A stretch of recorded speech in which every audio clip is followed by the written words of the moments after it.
what's going on, you guys? Nick here with Nick Strength and Power. I've got a couple of interesting stories for you guys today. The first story that I've got for you guys today, Derek Lunsford has announced his new coach. In a YouTube video on his YouTube channel today, he officially announced that he's going to be working with Chris Aceto for his Arnold Classic 2025 prep.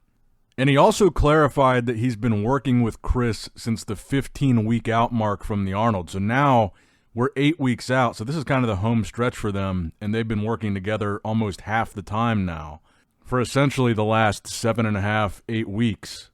But they just kept it under wraps. And honestly, I think this is probably as good of a choice for Derek as possible as far as a new coach. Hani Rambod, obviously incredibly difficult coach to replace. But I think if we were talking about like the Mount Rushmore of the greatest bodybuilding coaches of all time, I think both Chris Aceto and Hani Rambod would be on that list. And I think it's going to be really interesting to see what the end result is, because there's been so much discourse this year about coaching in general, and really there always has been, but this year in particular, I mean, with Hani Rambod retiring and then leaving both Derek and Hadi Chupin without a coach, and then Samson Dauda winning the Olympia, kind of flipping the public perception of the importance of a coach on its head by winning the Olympia without Milos and with the help of his wife as his coach. So I think this is going to be a very interesting thing that we get to witness here at the Arnold, just seeing the end result.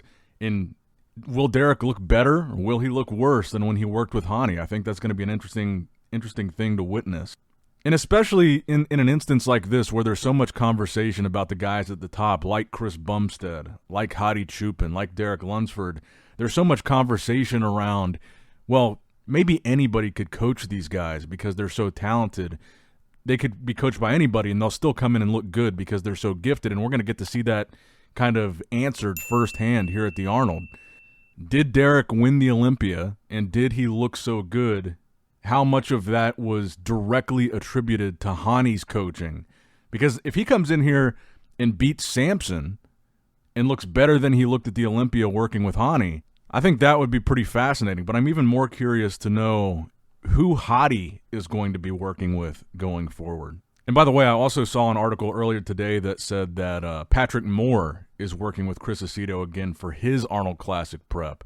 So I'm also interested to see how Patrick is going to look at this show. But let me know what you guys think in the comments down below. Derek Lunsford working with Chris Aceto for his Arnold Classic prep. How do you think he's going to look, and how do you think this partnership is going to pay off for Derek? Better or worse than the Hani situation? Now, next up in the news, a pretty big update from Nick Walker. While we didn't directly get a correlating physique update, he posted a picture of the scale today. Says day one of his prep. He's prepping for the Pittsburgh show and probably some of those other shows as well.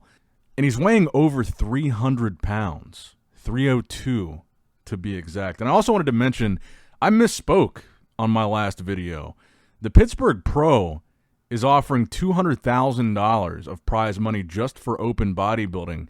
And that first place is not $30,000. It's $100,000. 6 figures for first place. Now I'm starting to understand why so many of these guys are doing the show. Nathan Diasha, Nick Walker, Martin Fitzwater, Good Vito, and I'm sure many more names are going to jump in that show. It's going to be a hell of a show. And now I'm starting to realize, well, there's some real money on the line here. It's not just the appeal of it being the Mannion show.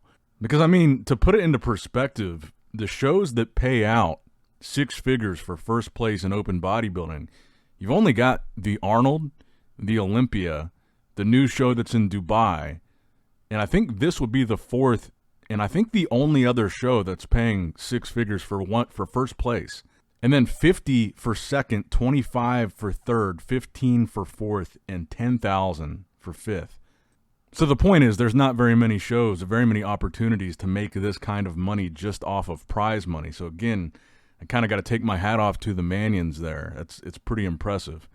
And I think any time where we see, especially a new show that's popping up, and they're pushing the limits as far as increasing that prize money and making that step in a positive direction, I feel like we should talk about it and praise it, because that's what so many people have been saying for so long, is these guys, they should be getting paid more when they win these bigger shows. And we're starting to really see that happen more often now. And it's a win-win because the end result of that is the bodybuilders are making more money, but you get crazy lineups like this. I mean, we had these years, especially during COVID, where there were so many shows that people complain, this lineup, nobody showed up for this. There's only 5 guys, only 6 guys. There's no big names. Why is nobody doing these shows? Why are these guys not competing more often? And I think really the most simple answer to that is the prize money just wasn't there at some of these shows.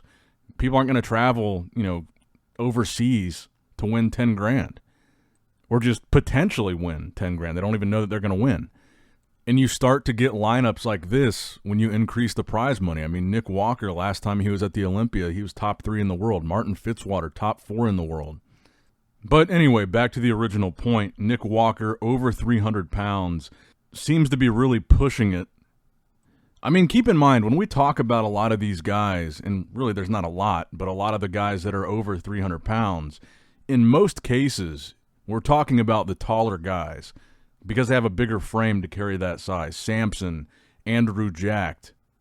Nick Walker is not a very tall guy, so when we're talking about him weighing over 300 pounds, you've got to think about that in the context of his frame and his height. And I think we also have to think about in the context of his midsection, which was a big focal point of criticism for him this past year. Will pushing his weight like this be something that impacts that in a negative way? If he was having health issues with Matt Jansen and his body wasn't responding, is it good for him to be pushing it this hard? I mean, obviously, he's got a chip on his shoulder. He's coming back, and he wants to prove a point. He wants to make a statement at this show. And it really is kind of a make-or-break show for him, especially because he still wants to be considered top 3 best in the world. And you've got guys in this lineup already that could genuinely beat him here. Martin Fitzwater can genuinely beat Nick Walker. This show is by no means going to be a walk in the park for Nick. This is going to be a tough show. And we don't even have the full lineup yet. Like I said, I'm sure we're going to see some more big names pop up in that show. But let me know what you guys think in the comments down below. Now, next up in the news, I saw this. This was a YouTube video from Carlos Thomas Jr., and Carlos was talking about his mentality going into the Arnold Classic this year. Obviously, his name in that lineup was a little bit of a surprise. He's certainly, I would say, considered an underdog in this lineup for sure. He's a newer guy. You've got like Mr. Olympia champs in this lineup, so I think he's a little bit counted out here. And we've seen some really impressive physique updates from Carlos. But he was talking about in this YouTube video how his mentality is he's going into this show as if he's going to win. He fully intends on and has his eyes on the prize, as he said, but he's going into it like he's going to win the show, which I'm glad to hear that mentality from him because, like I said, I do think he's an underdog, but he's the guy that I think I'm rooting for the most because he is such an underdog in this lineup, and I do think he's got so much crazy potential. His physique is nuts. So I like to hear him say things like he thinks he's going to win. Sometimes you have guys that are newer and they're going into a lineup, a tough lineup like this one. You've got Olympia champs, Arnold Classic champs, 212 Olympia champs. It's a tough lineup, and they say they want to show up and do good. They don't say they think they're going to win. They just say they want to bring the best package, whatever. It's like they almost go into it with an already defeated mindset, like I can't beat these guys. So I like to hear Carlos saying things like that because I want to see him bring a crazy package. And I think that would be the most entertaining thing that could happen at this show is if someone like Carlos was able to win. It certainly is a long shot. It's certainly a stretch to even say that. But that's why I'm rooting for him, because he's an underdog and he's got great potential and a great physique. But let me know what you guys think in the comments down below. Do you think Carlos has a legitimate shot at winning this thing, or do you think it's too far-fetched, pie-in-the-sky type of idea? Now, next up in the news, Breon Ainsley has announced again, this time it looks like it's probably permanent, he's switching to 212. He's not staying in Classic Physique. He's going back to 212. Now, he did say this once before, and he ended up coming back to Classic Physique shortly after that announcement. And we know that he has struggled with making weight in Classic Physique, and that's one of the things that he said was contributing to the way that he looked, was that weight cap wasn't allowing him to maximize his physique, and 212 would give him a little bit more room for that. And I've got to say, I am a little bit surprised. I think it's probably it probably is a good move if he really struggled that much with making weight. But I am a little surprised that now that Chris Bumstead is gone, and this will be the first year that the Classic Physique title at the Olympia is vacant, meaning there is no defending champion. Anybody could win this Classic Physique Olympia. I am a little bit surprised that this would be the year that Breon switches and not at least try one time at the vacant title. But then again, I mean, Breon is older. He's in his 40s, and a lot of these guys that are really gunning for that title are guys that are still in their late 20s. Some of them, I think, even early 20s. You know, Ramon Dino, Mike Sommerfeld, Urs Kalsinski, these guys, they're young. And if I'm not mistaken, Breon is 45. So in some cases, he's 20 years older than some of these top contenders.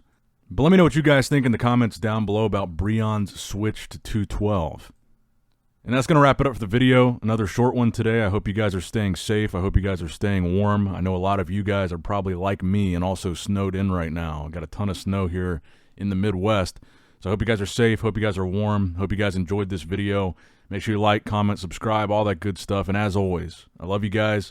Appreciate you guys. Nick Strength and Power, signing out. All right, guys, don't forget to click that like button and subscribe to this channel if you enjoy the content. Also, check out my Instagram at NickStrengthPower, my Facebook page, which is simply Nick Strength and Power, my secondary YouTube channel, Nick Strength and Vlogs, for vlogs and bonus content that you will not see on this channel. And consider subscribing to my third YouTube channel, Nick Strength and Pokemon, which is all things Pokemon and trading card games, completely unrelated to this channel. So if you're into that, give that one a look. And all links to merchandise and social media will be in the description box below. If you guys want a Nick Strength and Power t-shirt, that will be in the Shopify link below. Have a great day.